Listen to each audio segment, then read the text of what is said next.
Ferguson, representing Harrisfilm Productions and Task Force 78.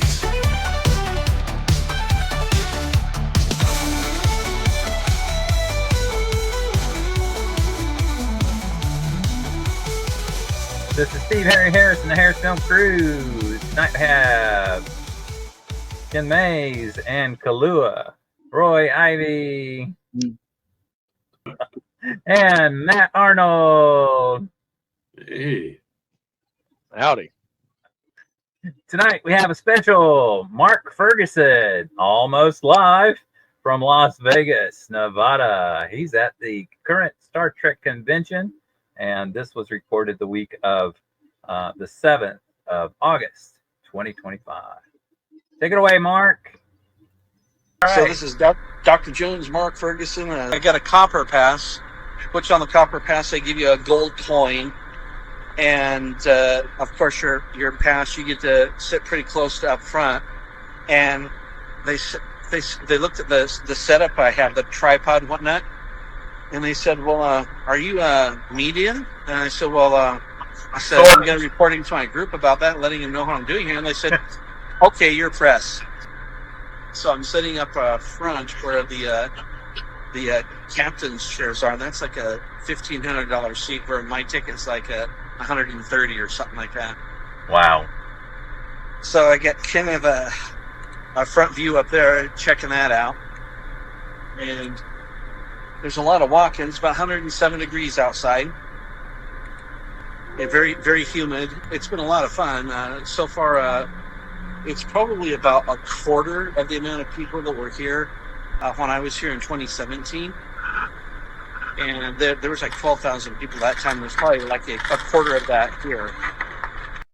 I met Sean from Trek Culture on YouTube. And he, are you guys familiar with him? Yes. Yeah, we've seen him. Yeah, Sean Fenrick. Yeah, he's a really interesting guy. Just like he is on the show.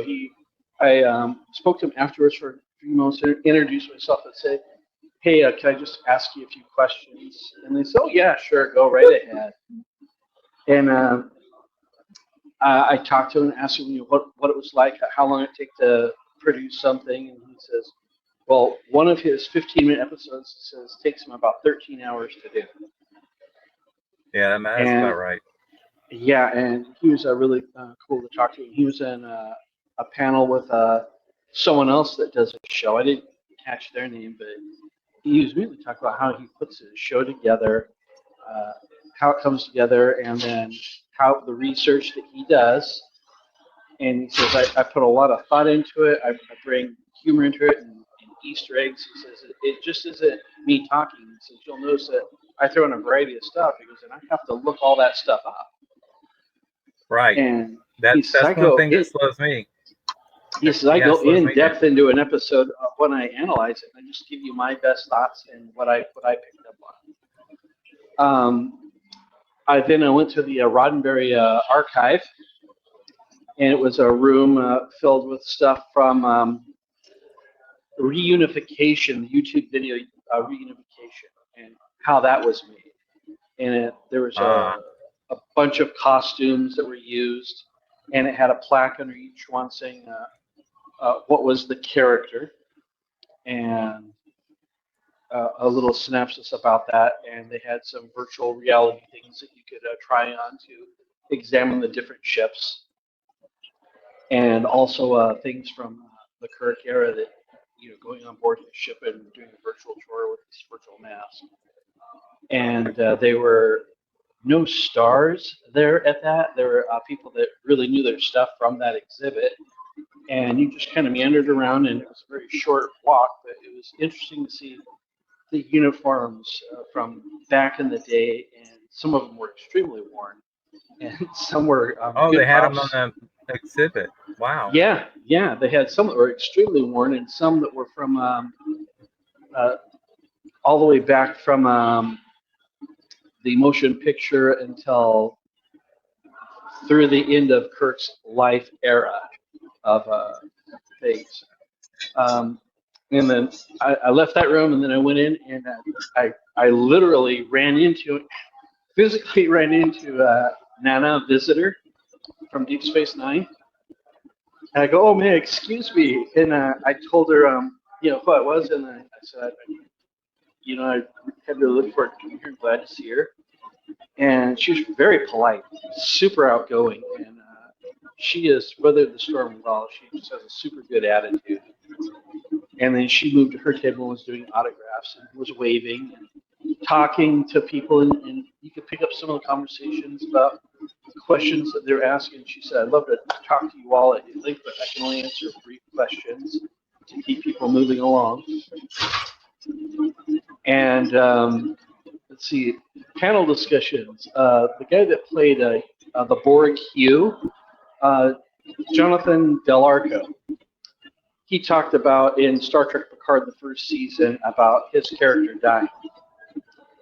Those, spoiler alert for those that you haven't seen it yet.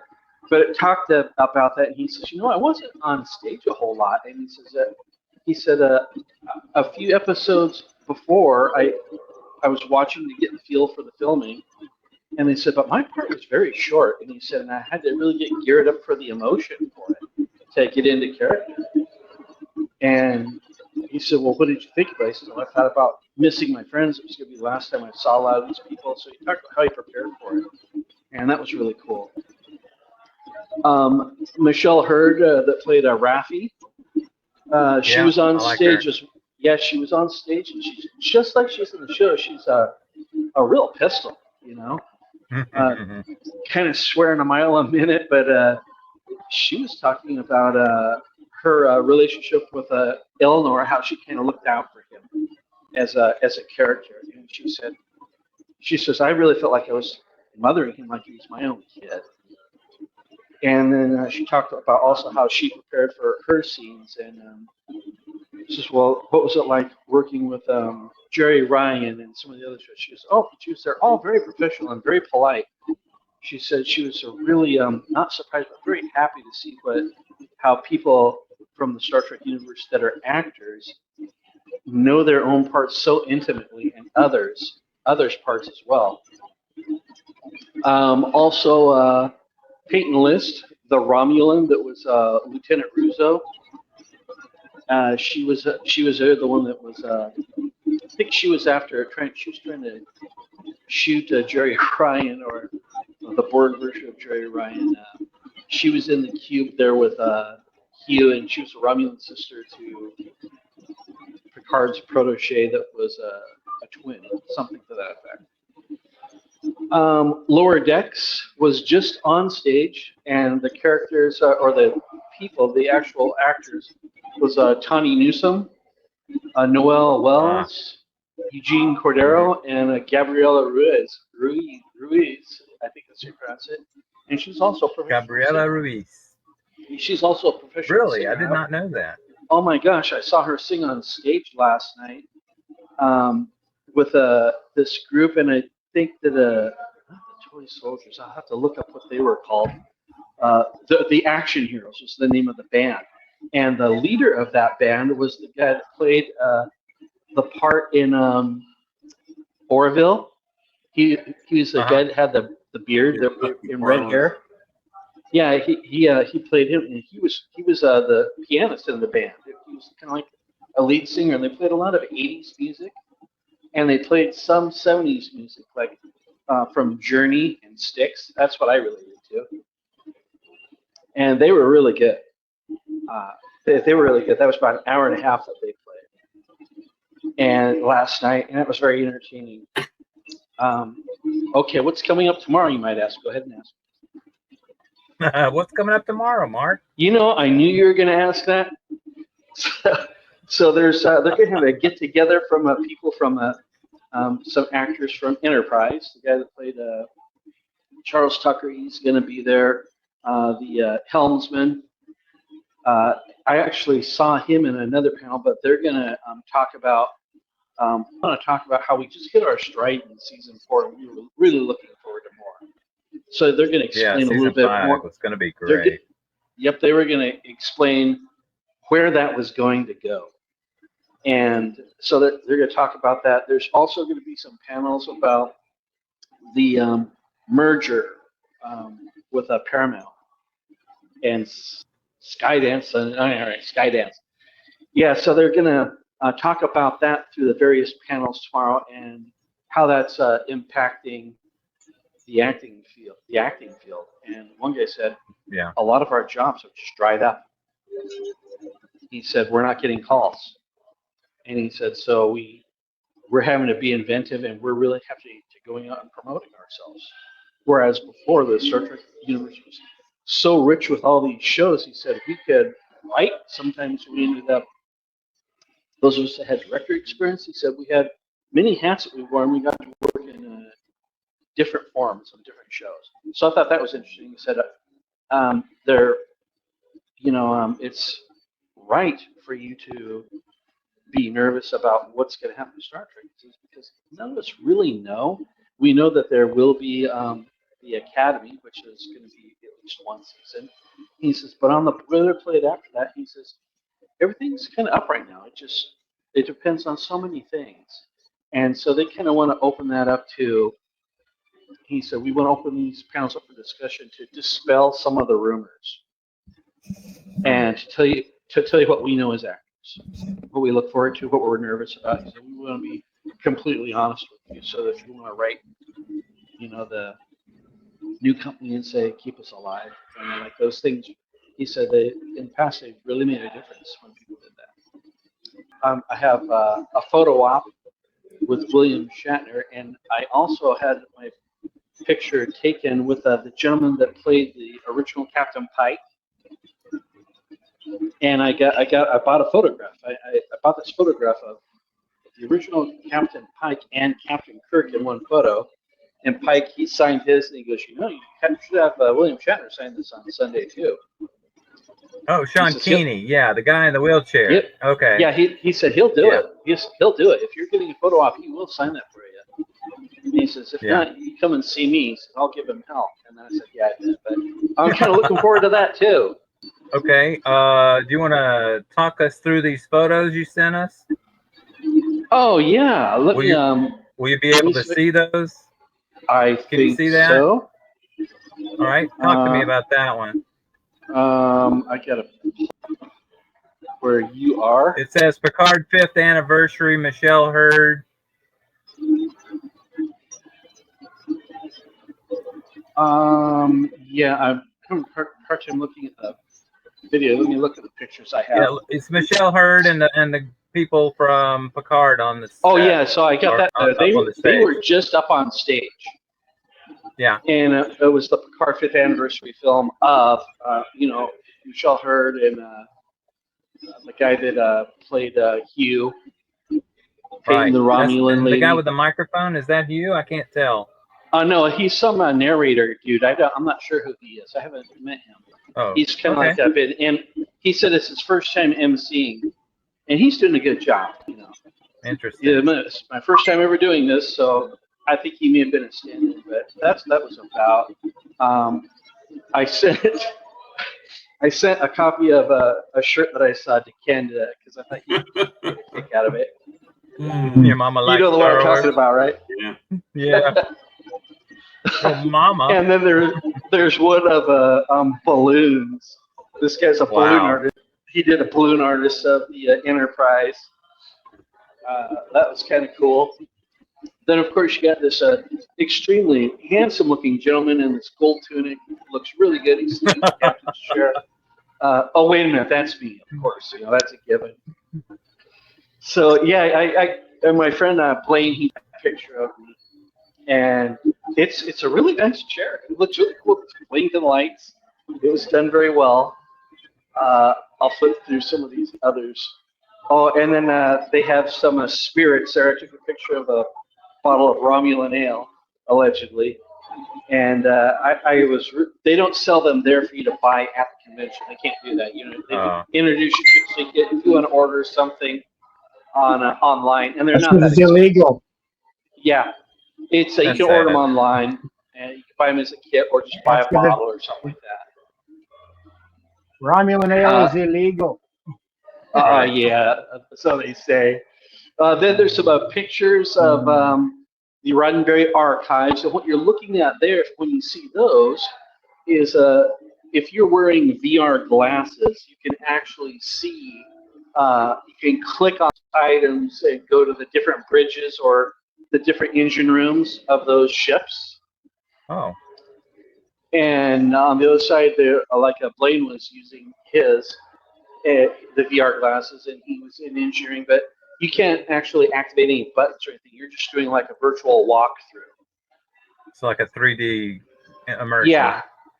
And then I took a picture of the Roddenberry. There's a card there, and if you click on that QR code, it will take you to their site and show you the clothing and whatnot from what I saw today. Interesting. And there was some from the animated series, and then I took a picture of I think it's Captain Kirk's captain's outfit. It's all red, the braid on the shoulder. I'm not sure which show that's from. I'm not sure which one that one's from. One of the movies, but yeah. Yeah. And then there's like an admiral. There's a button of an arm there with some buttons on it. There's a little chair there with a. Well, what is that? It said, "Oh," he said, one of our crew slapped that together and put that together." And it shows a couple of different rows. Yeah, I'd like a couple of those. Yeah, and let's see. I got a picture of Sean from Trek Culture. He has a very thick Scottish accent. That was really interesting to watch. But that's about it, guys. They're just letting out from a convention here, so I'm going to have to get going. All right. Let me find you again. Appreciate it. Okay. Exciting stuff, to communicate with Mark on his away mission to the convention in 2025. They're up there in Las Vegas. It's a good time. They normally only do the weekend, and they extended it for 5 days this year. They started on Wednesday, and yesterday was the second day. Today is day 3. Wow. Hey, this is Mark Ferguson from Harry Harris Productions, Film Productions, and Task Force 78. Also, Kenneth Mees, Task Force 81, Starship Shinano, which are inspired by Star Trek in Space 1999. I'm coming to you live from the Rio Star Trek Las Vegas. And it's the big convention here that takes place every year. I haven't been here since 2018, so it's a really, really nice. It's a big crowd. It's a little bit smaller than it normally is, they say, but Saturday and Sunday are yet to come when all the big stars will be showing up for autograph sessions and whatnot. Got up bright and early and, of course, had breakfast across the street. The casino's really expensive here, but then headed over to the Rio. I'm staying at the Gold Coast, so then I headed over to the Rio. And, when you're walking down the pathway, it's a long walk, you're always running into some type of a star, like the Okudas. They acknowledge just about everyone that walks by that's wearing a Star Trek shirt, and I thought that was really nice, with a nod or a wave, and that was pretty cool. And then I was standing in line waiting, and then this person was in front of me and had a little briefcase that was waiting to get in. And I said, "Excuse me," and the guy turned around. It was Brent Spiner, and he says, "Why, of course." He says, "Are you coming to see me?" And then I said, "Well, I'm seeing you right now." He said, "Well, where are you from?" I said, "Oh, I'm from Olympia, Washington." He goes, "Oh, I know Olympia." He says, "Nice area." He says, "Well, hope to see you later." Nice guy. Yeah. I also saw and briefly got to speak to Jonathan Frakes. What a wonderful man. Super nice, outgoing guy. And so it started off with, like I said, Michael Okuda and his wife, and just had a brief hello to them. And I was watched one of their panels that they were in, and they were talking about the set in Ticonderoga, New York. And they had a short film, about a 10-minute film of a walkthrough. and they were talking about how they do upkeep on that almost daily, whether it's dusting or cleaning or adjusting things. And he said that when William Shatner comes there, he comes there twice a year. He has been twice a year, and then he makes a point of saying, "Oh, there's my chair." What? There's my chair. Yeah, and then he sits in the chair, and he says, "An interesting fact is when he's signing autographs there and no place else, he signs it William Shatner, and below it he writes Captain Kirk." Oh, And they said that he doesn't do that at the conventions, but he does it there.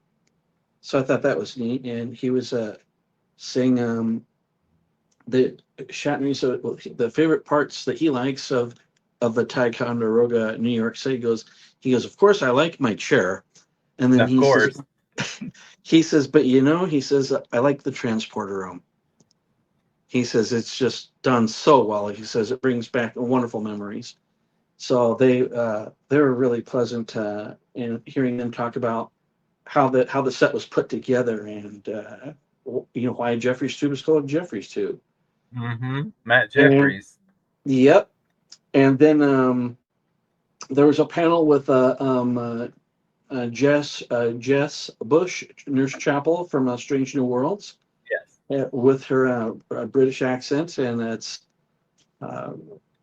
she's very nice, very, very cool person. And she talked about what it's like. She says, "Oh yes, my eyebrows are much thicker online than real." And she goes, "I do like the color of the hair that I have on set. I wear that quite a bit." And she was talking about her own line of jewelry that she has, which is like honeybees in some type of clear resin. Oh, okay. And she'll do earrings and necklaces. Very unique. It's very cool. And so I was actually in the vendor room while she was there, and Brent Spiner walks up to her, and she starts talking to him, and she's showing him her necklaces and whatnot. And so that was really cool. And what I thought was interesting is Flash Gordon was there. I saw the picture. Yeah, Flash, that was something else. Savior of the universe. Exactly. Hey, this guy's fit, man. Yeah. He's just as fit as can be, and a gigantic Flash. Oh, smile. And the guy that plays Captain Shaw from Strange New Worlds, mm-hmm. He also played in a vampire show called The Originals, which is a spin-off of the Vampire Diaries, and he plays a priest. And I've seen that whole series of The Originals, and man, does he do a spot-on job. And he was standing there singing some tunes and whatnot, and then he'd stop and go, "Oh, hello, how are you?" He's personality. He's quite the personality. Mm.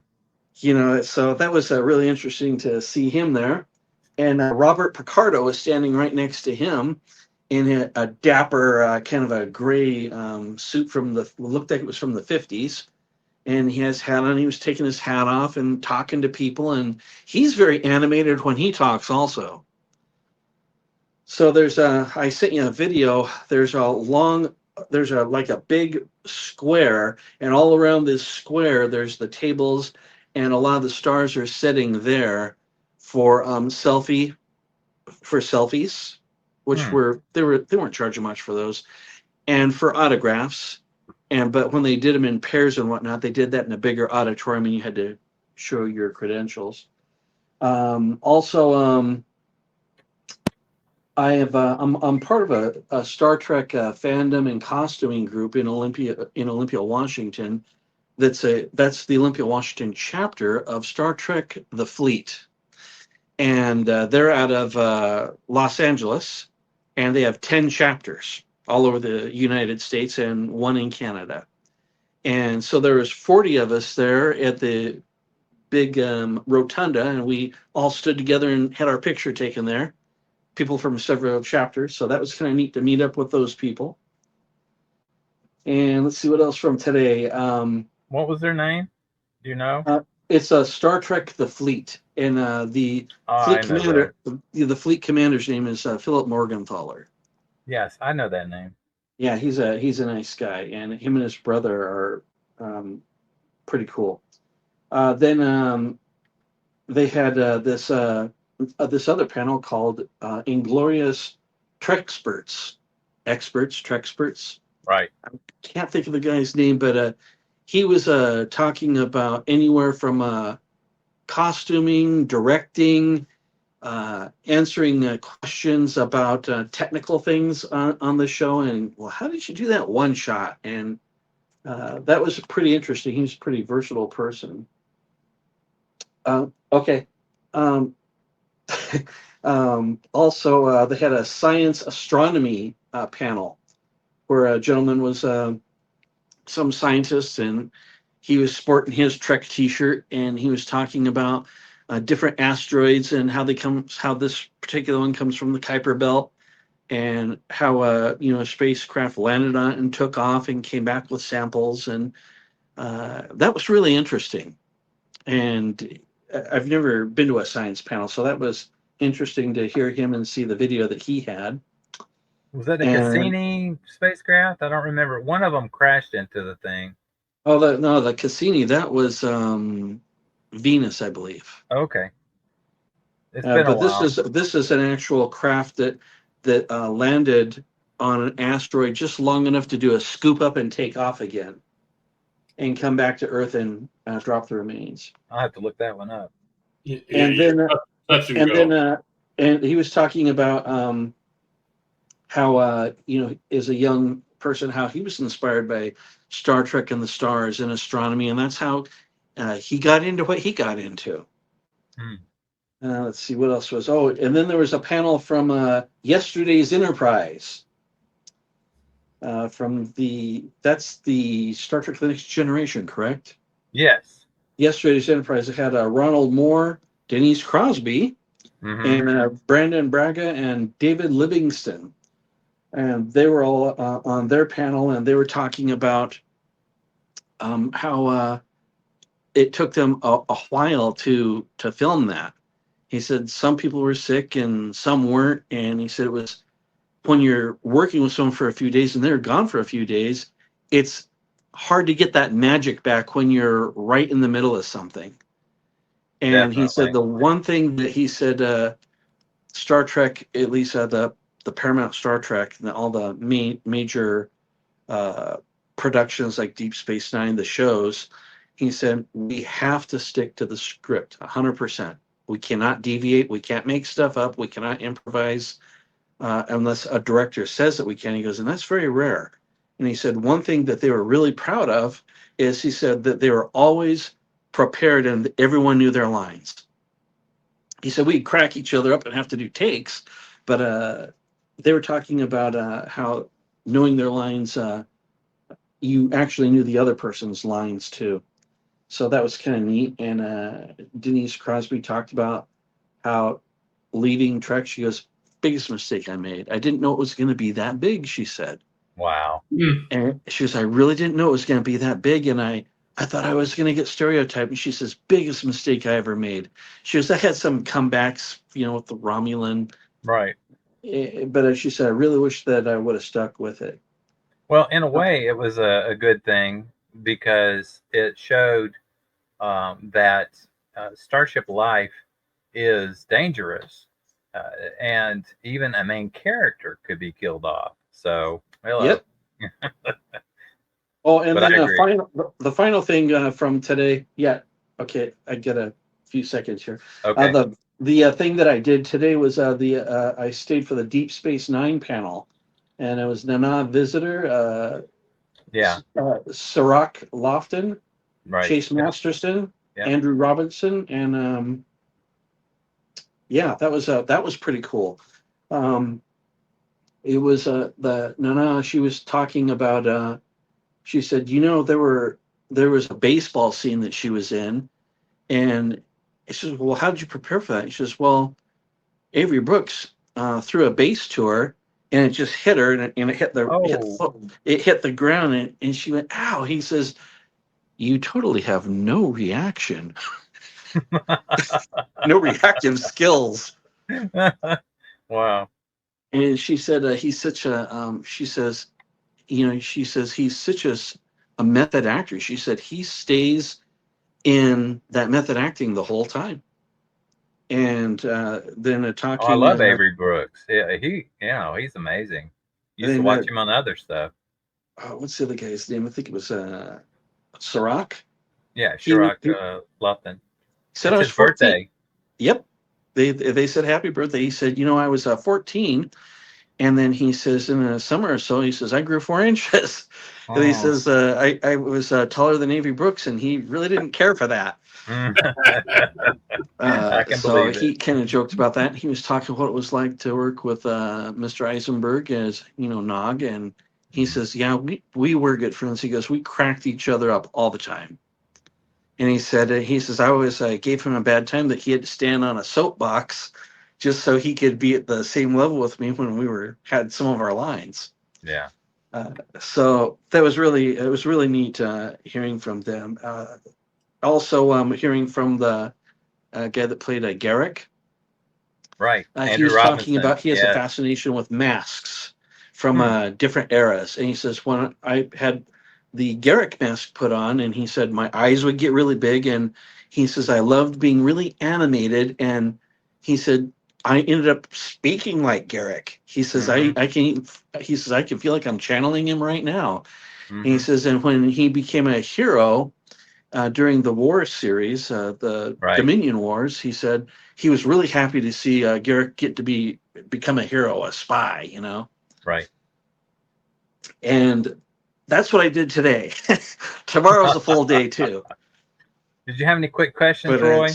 Just wanted to report back to you guys and let you know what's been going on and what I've seen, and I'll probably do some more. I've been taking notes as I go along on my iPad of the different panels and what they talk about, just brief notes to share with you.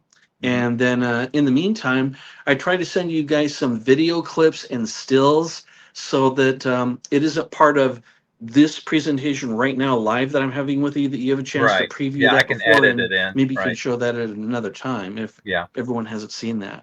Okay. But there are various clips like from the vendor's room, how huge that is, and recreations of starships and Klingon ships that people have made, and it's fantastic.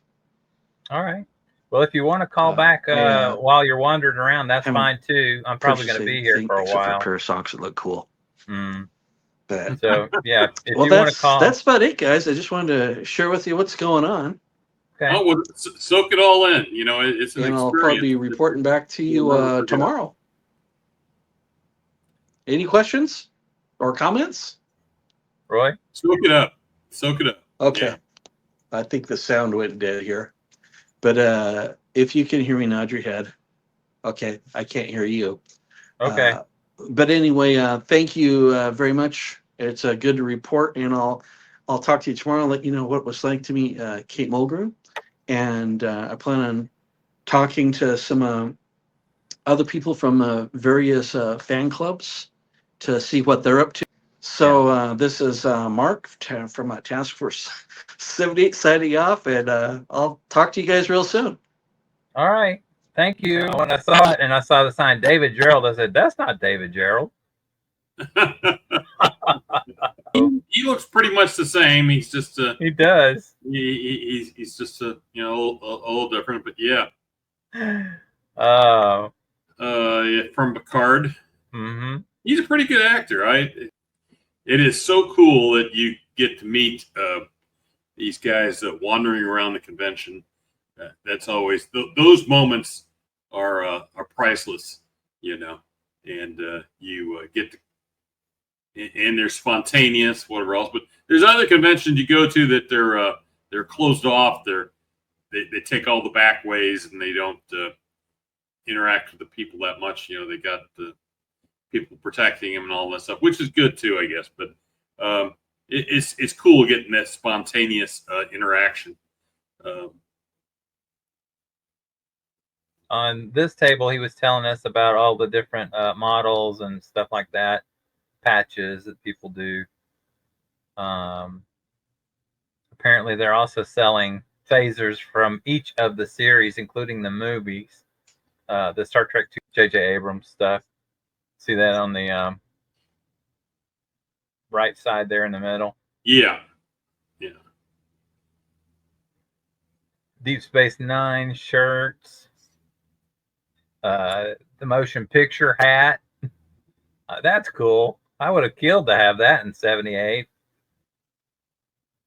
79. Starfleet Medical. That is awesome.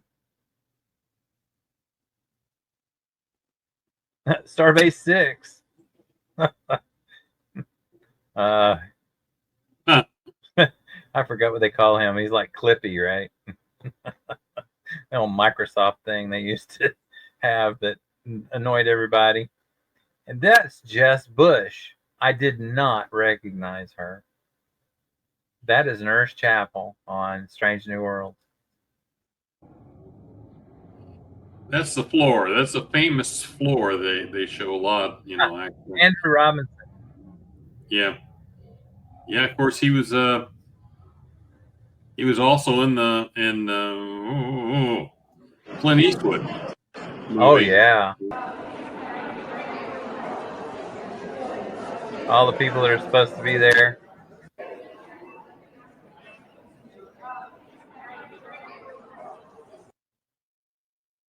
Glorious Trexperts. You see the Akutas on the right.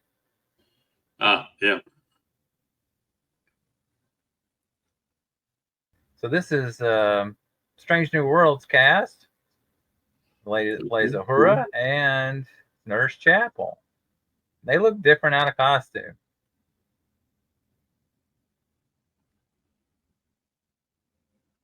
And the MC looks like Doctor Who.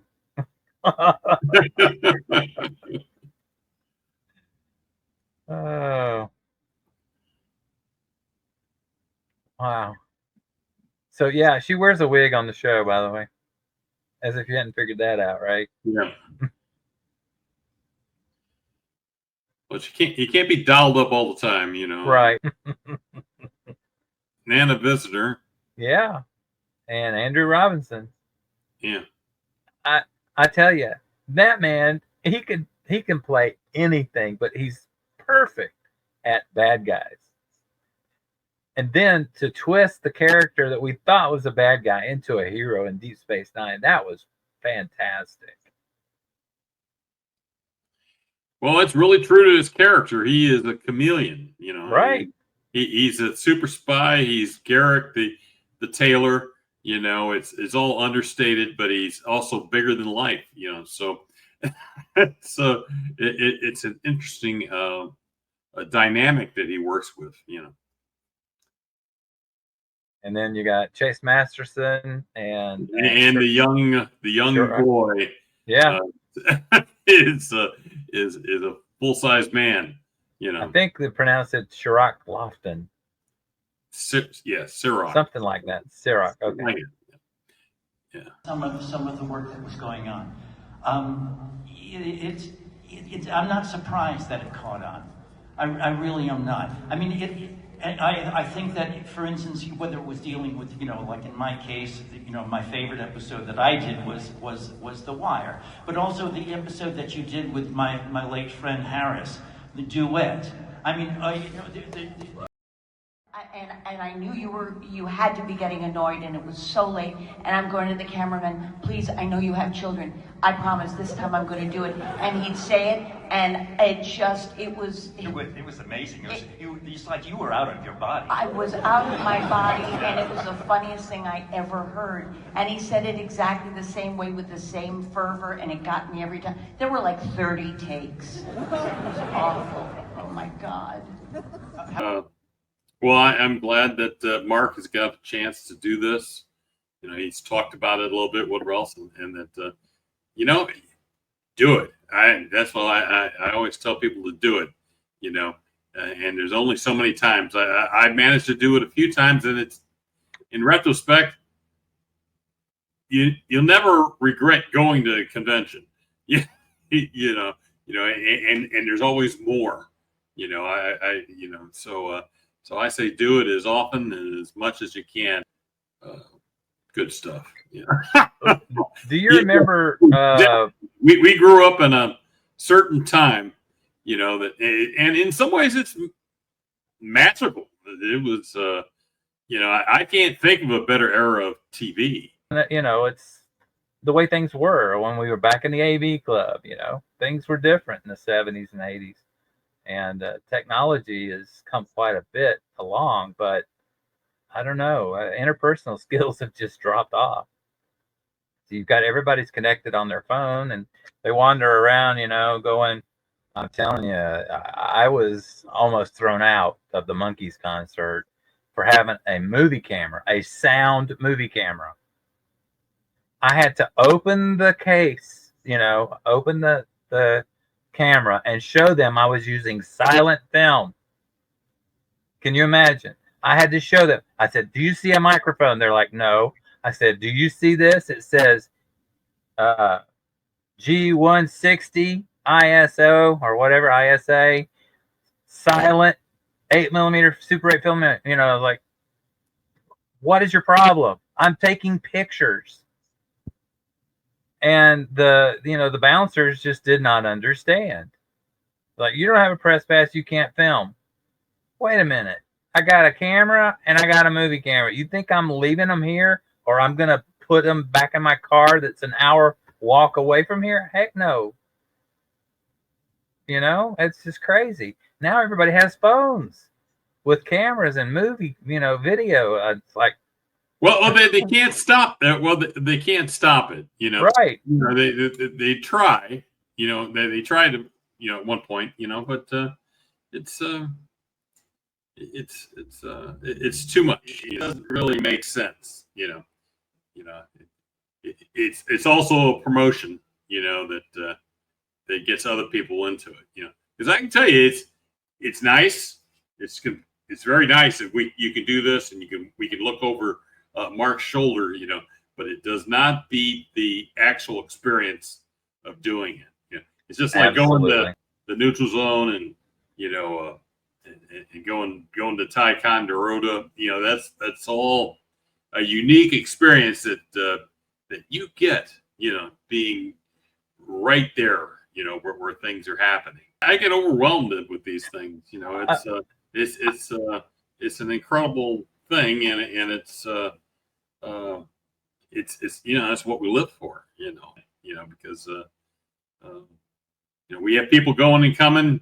Hey, go see William Shatner. Absolutely. He's not going to be here forever. I think he's still got a little ways because he's a force of nature. But he's not going to be around forever. I went to see Adam West as much as I could too. I saw Adam West 3 times. Whatever else, and it's like I knew it. It was, hey, you get to be of a certain age. Things Right. happen. And we've lost. We lost. Dee, and we lost Scotty. Right. And we just lost the shell, whatever else is, it's just a matter of fact, or whatever else. And it's just, I'm glad each one of them has got their own little shot, well, it's not a little shot, but you have your own comeback. You have your own point of reference, where you have something that featured them. Whatever else. At least one episode concentrated on, like on TOS, you got Scotty got the girl. That was the whole gag, right? The running joke. Well, when am I going to get the girl? Or when's Michelle going to get the guy, right? So yeah, but at least it was at least 1 or 2 episodes where each of the main characters got the girl or whatever, and I love that, and it continued on throughout the rest of the shows. Well, thank you for calling in and representing Harrisfilm Productions. Oh, you bet. All right. So this is Dr. Jones, Mark Ferguson, signing off, and I'll talk to you guys soon. All right, buddy. Hope to see you tomorrow. Okay, bye.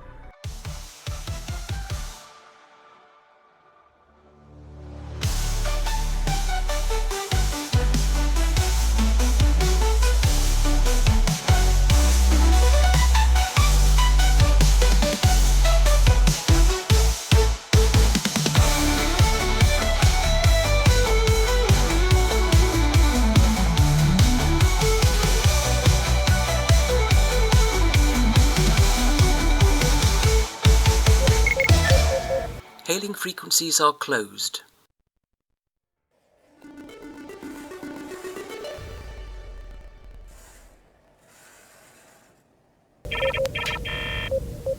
Transmission complete.